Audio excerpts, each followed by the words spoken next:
All right, guys, so now let's look at a pyramid. A pyramid is a little bit different than how we talked about for the prism. So first of all, let's look at what a pyramid would look like. In this case, a pyramid, and I'm just gonna go with one of the more traditional ones that we see.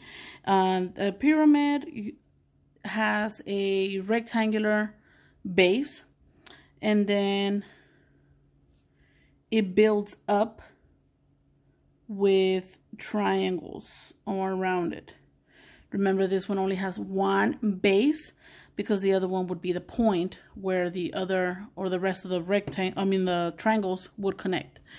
So in this case, if we're looking for the volume of a pyramid, we are looking at the star chart, and the star chart says that we are following V, or volume, equals 1/3 capital B H.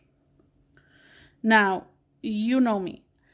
Anytime that we have formulas with fractions, we have to find a way that they're going to be less intimidating, easier to see.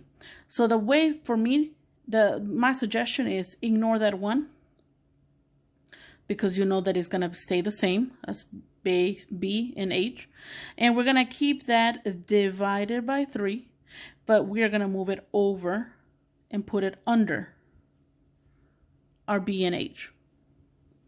So then in this case, I got rid of my fraction, and now my formula just reads B, or capital B, H, over 3, or divided by 3. So just like I did in the other video, I explained that this is a capital B. A capital B means that we're looking for the area of the base. So if you're looking at the pyramid, what is the base? What is the figure in the bottom? Well, we can see very clearly that is my rectangle. So my rectangle, again, to find the area of the rectangle, I need a base, so I can multiply it times my height. Well, what is my base? That would be the line in the bottom, or that's going left and right. And the height would be the line that's going up and down, only touching the bottom figure. So if I rewrite this, that means that B is no longer a capital B. It's actually base times height. So again, I changed my capital B to base times height, because that is what I have as the base, the bottom. It's a rectangle. Then I need my height. Well, when it's talking about the height, again, we're not talking about the bottom. Now we're talking about how tall. How tall is this pyramid? So this line that is showing height would be my height of the pyramid. So then I'm going to multiply that times H. And after I have done all my multiplication, that's where that fraction comes into play.